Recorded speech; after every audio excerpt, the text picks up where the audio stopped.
Pro-Palestinian protesters took to the streets and blocked entry into two of the country's largest airports on one of the busiest travel days of the year.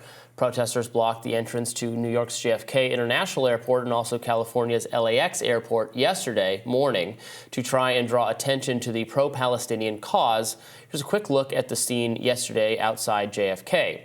Now, after the events at JFK, New York City Mayor Eric Adams reportedly said the city is preparing to use robots, drones, and bomb-sniffing dogs to defend against pro-Palestine protesters for the New Year's Eve ball drop.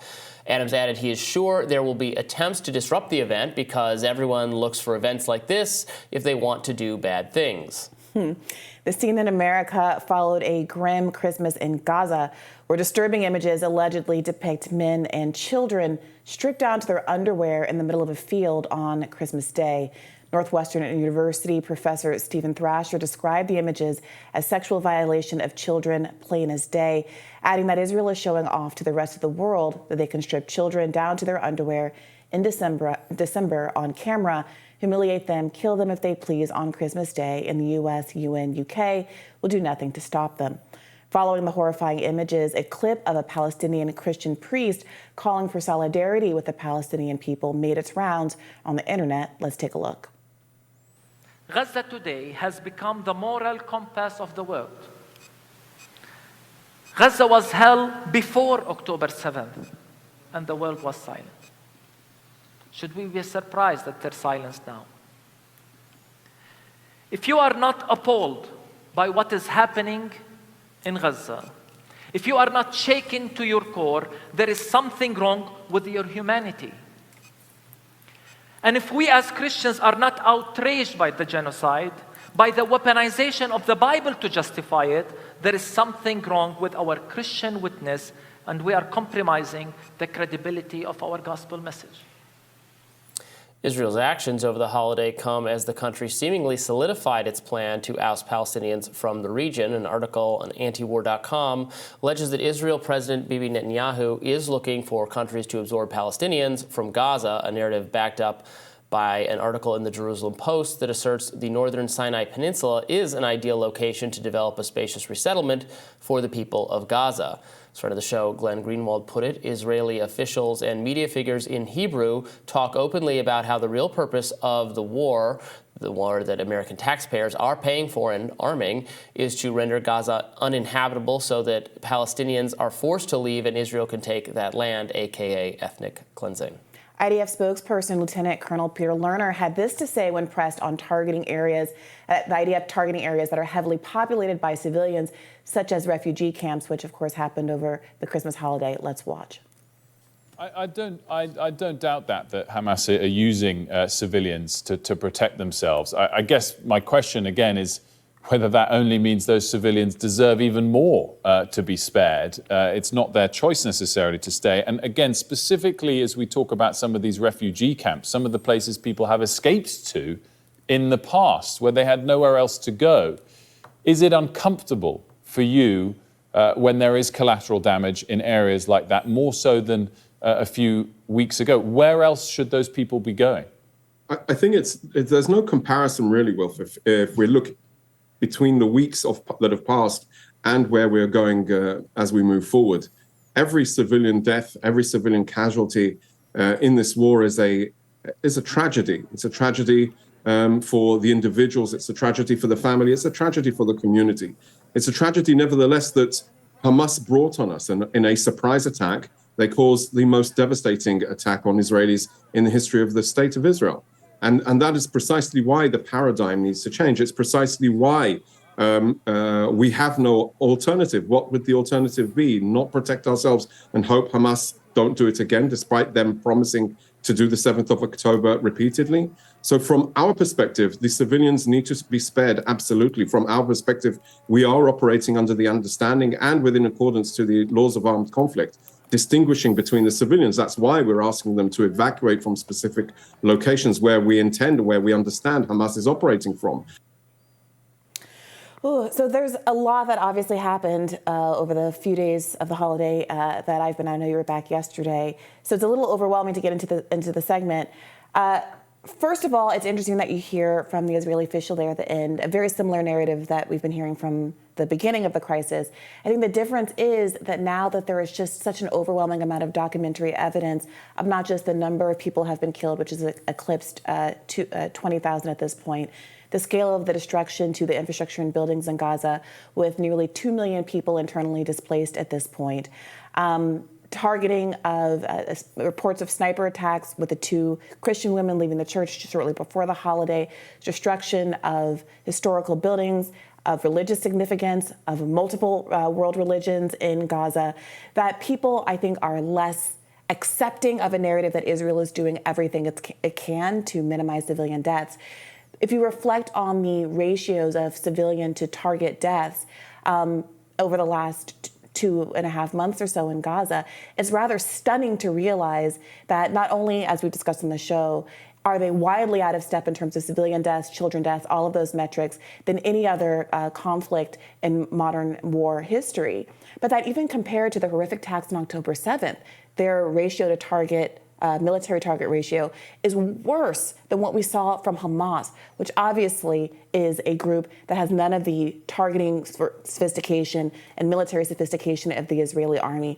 So at that point, what do you say in response to Israel as they continue to say that we have no excuse, we have no alternative rather than to continue to cause all of this death and mayhem? What do you mean compared to the Hamas ratio of... Well, what did you mean by that? So even if you take the IDF's numbers of how many military officers were killed on October 7th versus how many civilians were murdered on October 7th in contravention of international law, that ratio is a higher ratio of actual military targets killed, members of IDF, soldiers killed on October 7th, compared to what Israel claims they have killed Hamas agents or Hamas members to civilians in Gaza over the last months. Right. I mean, the difference is that the civilians being killed in Gaza are collateral damage in these bombings meant to root out Hamas, whereas the people killed by Hamas were shot and stabbed and everything else in the indiscriminately as part of the terrorist attack, right? So there was a New York Times report over the weekend which actually rooted out that Israel was targeting civilians. So most recently, we just discussed in this read that over the Christmas holiday, this refugee camp was shot. The New York Times story showed that at least 200 times Israel bombed places that they had told civilians to evacuate to. If at this point the New York Times is even reporting out that Israel is telling people to leave. Remember, this is the narrative we got at the beginning, that Israel is targeted, Israel is giving people warnings, they're dropping those knock bombs on the roofs to give people an opportunity to leave. They're calling and letting them know it's the most civilian war that we've habitable war we've ever seen. All of that has been thrown out the window. People have been saying, Palestinians have been saying since the beginning that was never true. And now, after we've had over 20,000 people killed, the mainstream media is finally acknowledging that that is also not true. Yeah, I mean, there's no way around the fact that a tremendous number of civilians are dying given the demographics of Gaza, that it's overwhelmingly young people, an impoverished area, a densely populated area. There's simply no way to conduct a war against an organization hiding there without a tremendous number of civilian casualties. Maybe it's too many civilian casualties for the international community to accept that this is a good idea or a justified idea or even wise from Israel's own security standpoint, because think of all the people who will be, the survivors of this are going to be even more inclined toward terrorism, I have to imagine. That's a point that really resonates with me and makes me wonder where they think this ends and how this ends in a place that's actually better for Israel. But the fact remains that they seem totally committed to doing this. And I do want to drill down on a little bit of what you just said there, Robby, because it absolutely is not true that this is the only way that Israel can do this. It is absolutely not true that Israel's hand is somehow forced to explicitly tell people, go to these areas, they're safe for civilians, and then drop tons of American-derived bombs on that very population. It is absolutely not true. Much of what's been reported that is so incredible over the last couple of weeks are sniper attacks. It's difficult to imagine anything more purposeful than a trained sniper from a distance pointing a gun at a mother and daughter, middle-aged and elderly mother and daughter, as Christian Palestinians as they leave a church, to shoot the first one, and then as the second comes out to try to attend to her family member, shoot the second. There were reports from weeks ago when we were talking about Al-Shifa Hospital, I believe it was, about patients in the hospital being shot by sniper fire through the window. We now have imagery of not just from over the holiday, obviously we had some more weeks ago, of Palestinian men who were recognized and identified from the photographs as civilians, stripped naked in the back of trucks, knelt in a way that is humiliating and in contravention of American law. I saw footage just like that from October 7th. A Hamas fighter throws a grenade into a to a building where people are hiding. The people run out and then they get shot by the Hamas fighter. I've seen exactly this kind of thing. We completely agree that it is immoral and illegal. Yeah, and they're trying to kill those people. And in contravention of international law to kill civilians. But why is it not immoral and illegal and a contravention of international law and worthy of condemnation for Israel, a state, to not only kill multitudes, magnitudes more innocent civilians with malice aforethought, but to be doing it with American funding? I mean, I condemn everyone all governments that are engaged in violence against others. Everyone should just stand down and live in peace, but we have to live in reality. And in reality, they're engaged the state of Israel is engaged in a war against Hamas, and that's going to continue until Hamas is destroyed. Well, the background of that, remember again that about half of those killed have been children alone so far. We're not even getting into the over 50,000 people who have been injured. And it'll be more. It'll probably be more. It'll be more until it's over. I mean, what else? What can I do? What can one say? I'm just reporting some facts. Not to mention over the 50,000 that have been injured, and the express statements that we've had throughout that are now being taken more seriously of Israeli officials who've been saying that the end goal is to move this population out of the region whatsoever, which is definitionally ethnic cleansing. What role does the American government have? And that is the background of the protests that were the lead of our read today. Well, there's no one for them. And there's this question of whether or not is there nothing that can be done them to go.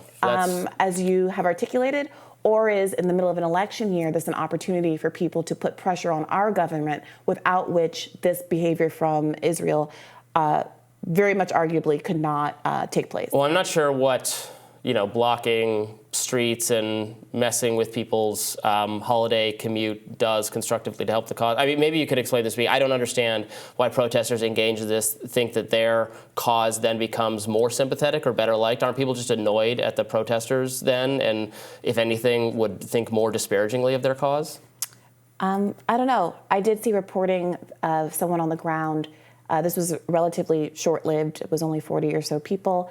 And I did see reporting that at least one person who was obstructed in their effort to get to the airport said to the protesters that they supported them. This is the nature of civil disobedience.